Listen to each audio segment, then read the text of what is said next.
Bom, chamo-me Manuel Faustino, natural de São Vicente, Cabo Verde, 76, quase 77 anos, e que ao longo do processo de libertação nacional e depois fiz algumas composições, boa parte incentivando, tentando ajudar na consciencialização das pessoas, incentivando a luta, tentando passar a mensagem política de que a independência era o único caminho possível para a afirmação das pessoas, do país e da própria cultura. Eu diria que talvez a minha primeira composição tinha um aspecto, digamos, muito particular, que era algo que nos mobilizava muito em termos pessoais, que era a relação com a guerra colonial. Na altura eu estava em Portugal, estava nos primeiros anos de medicina, e o destino de todos nós, teoricamente, era, a partir de uma certa altura, ou a partir do momento em que reprovássemos, ir para o exército colonial. E então, a minha primeira música era exatamente uma denúncia disso, uma denúncia dessa realidade, e incentivando as pessoas para não irem para o exército colonial. Era uma música que diz Cabobá, Cabobá não é nada.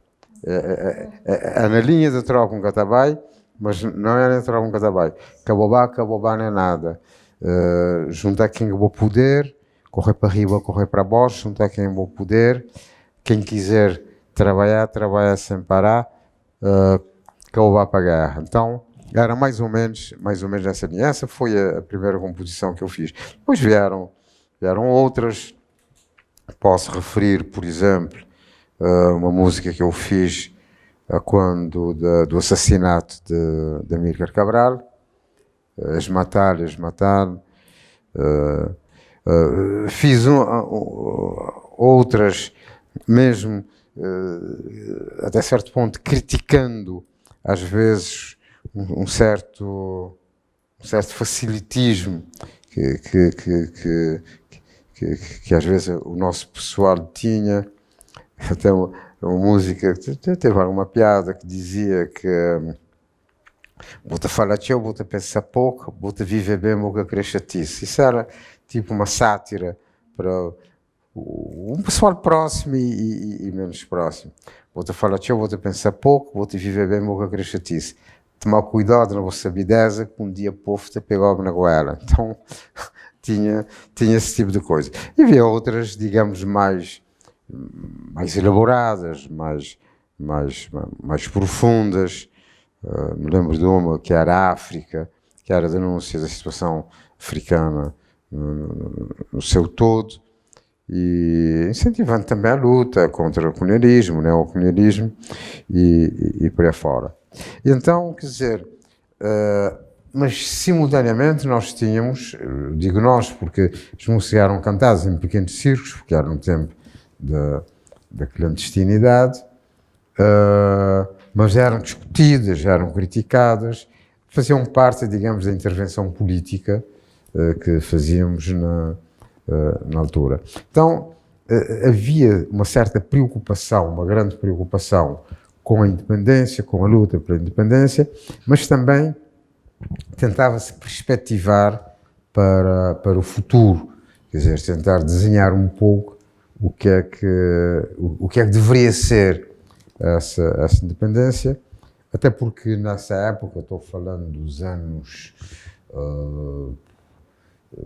da segunda década de 60 e início de 70, já havia situações de independências mal sucedidas, ou pelo menos com problemas sérios neocoloniais, e então havia toda uma reflexão em torno dessas questões e que nós deixávamos transparecer nas composições que vinham sendo feitas. Havia também, digamos, a própria questão que passou a ser também importante da própria realidade cabo-verdiana em Portugal.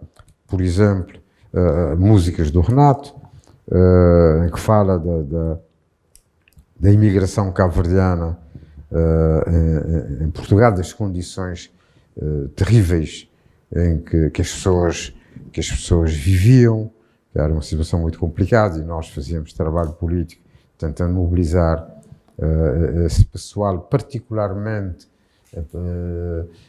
nos finais da década de 60, que houve uma imigração, não é bem imigração, uma leva, para ser mais exato, forçada, particularmente daqui de Santiago.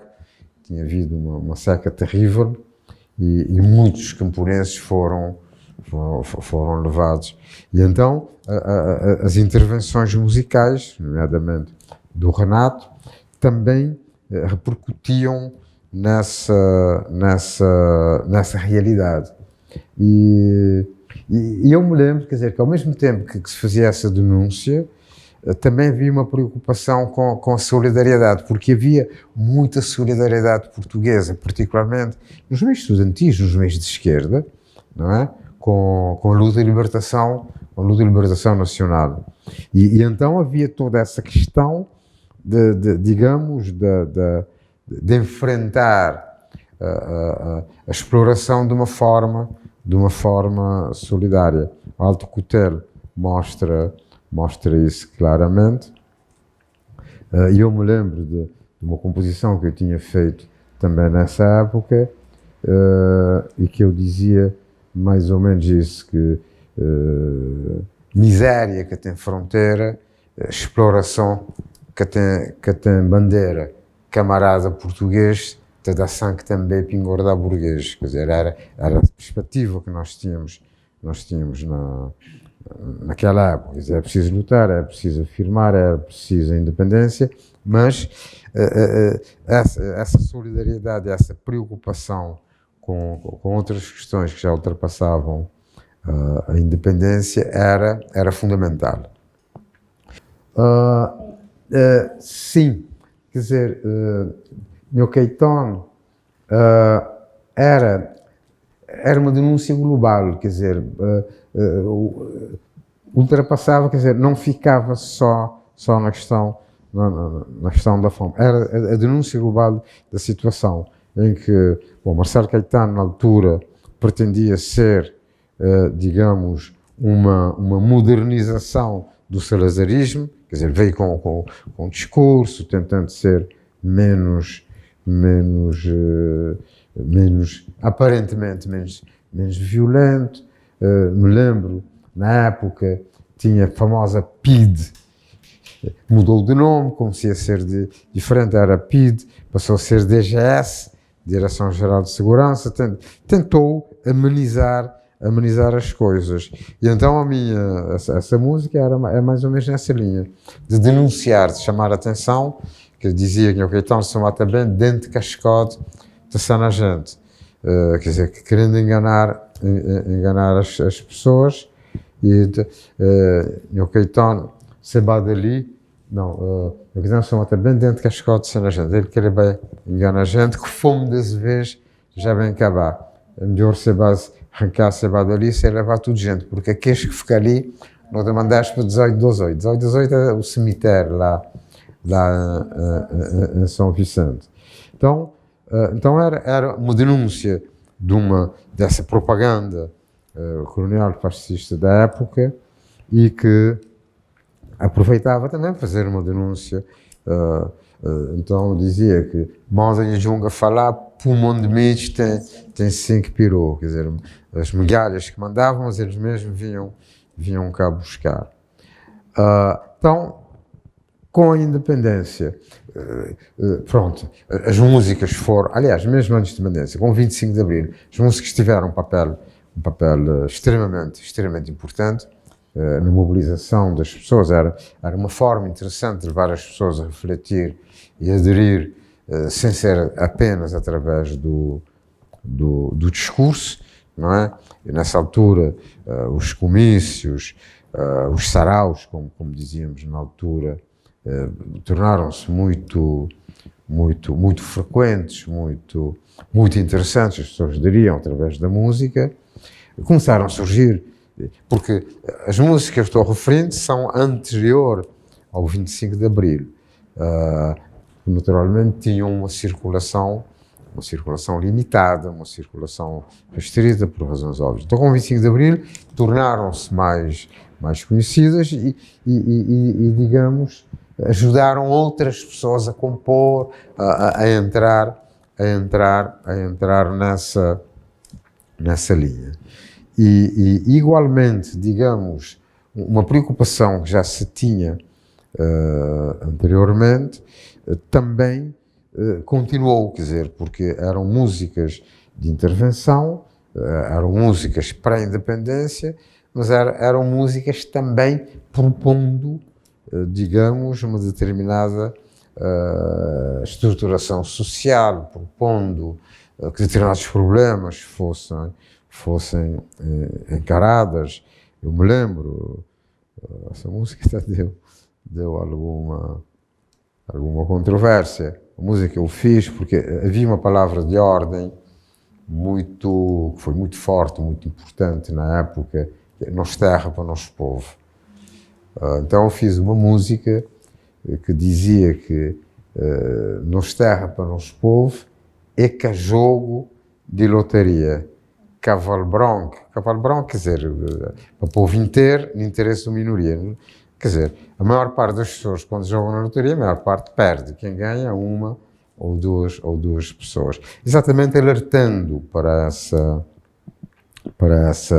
possibilidade, para essa perspectiva de reorganização social, perpetuar as desigualdades, perpetuar, digamos, situações de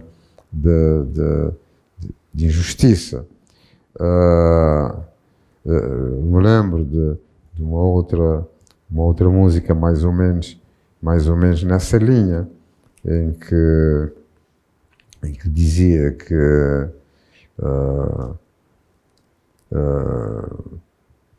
com o garganta seco, um lutar para a água, um morre afogado.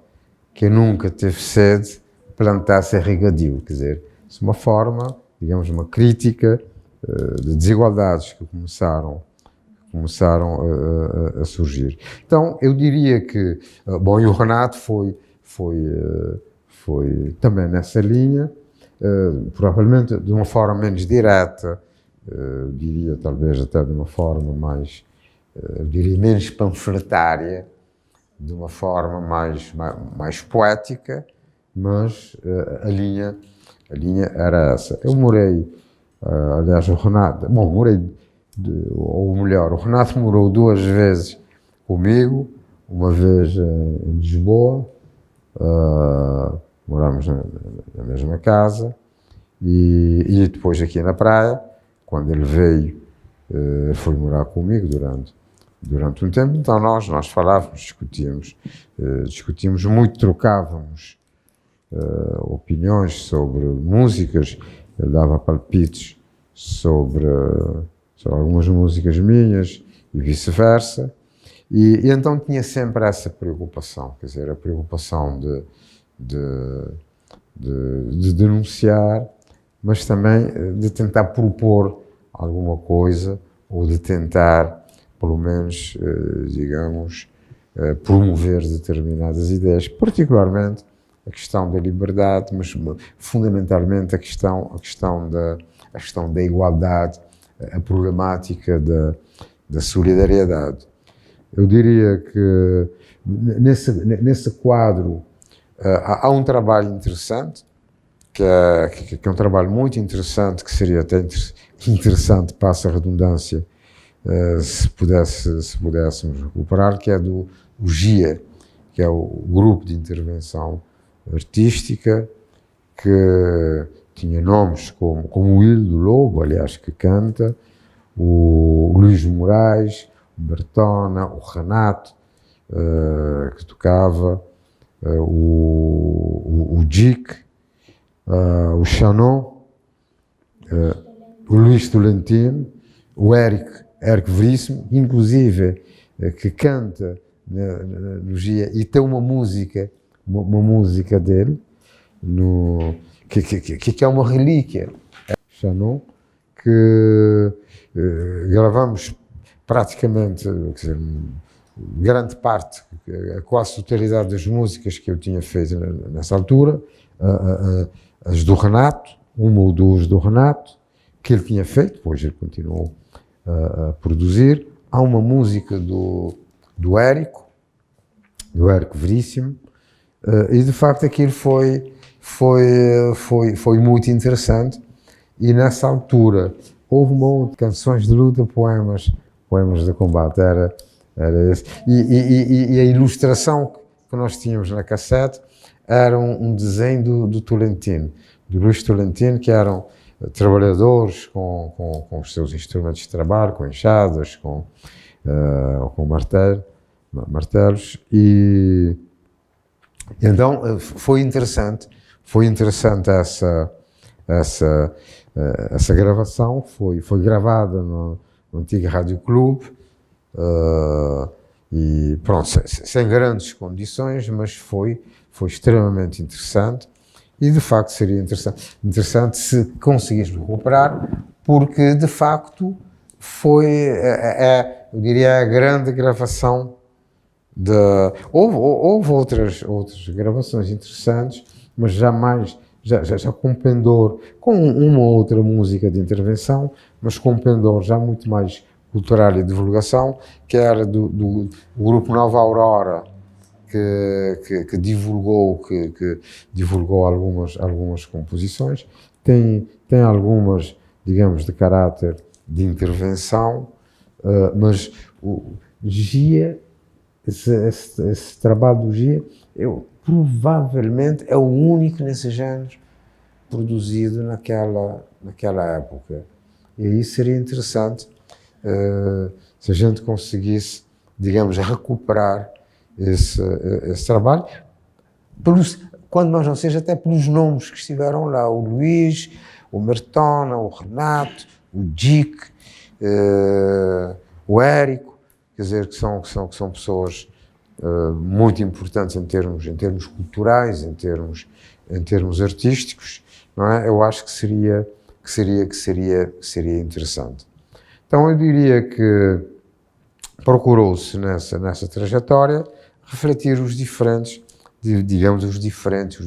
momentos, em que é o momento da independência, o momento da luta, o momento da clandestinidade, o momento das grandes dificuldades, ao momento da explosão, que é o 25 de Abril, que de facto as comportas se abrem e há toda uma criatividade, há várias pessoas que começam a compor, a tentar veicular as suas ideias políticas através da música, e há essa perspectiva também de manter uma visão crítica, quer dizer, não pensar que as coisas estão estáticas, porque não são, há toda uma dinâmica, e chamar a atenção para isso, particularmente quando essa dinâmica, em alguns momentos, pode não ser a mais interessante. Eu não resistiria a dizer que uma música bem posterior ao Eunice, uma composição que eu fiz e que diz mais ou menos, uma determinada parte, diz que uma vez nós estava a exponderar poesia na ponta de esquina, eu estava a dizer que miséria e exploração que tem bandeira. Agora a noverá Badiu e Sampajude, Mona Julbeira, te discuti genera. Que é um pouco uma fotografia, pelo menos como eu e outras pessoas veem, da nossa realidade. E aí eu dizia também, nessa música. Renato Cardoso,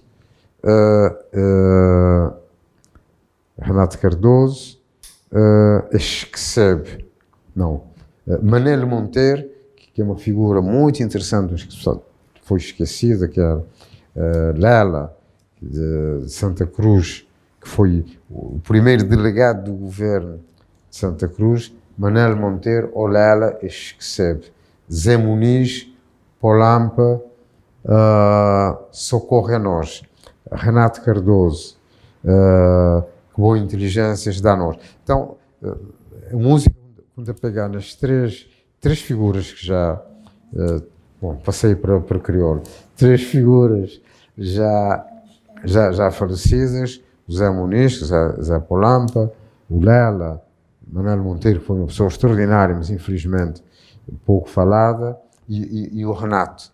Então eu apelo a essas pessoas para nos inspirarem a sair de uma situação aquela que eu descrevi, que antes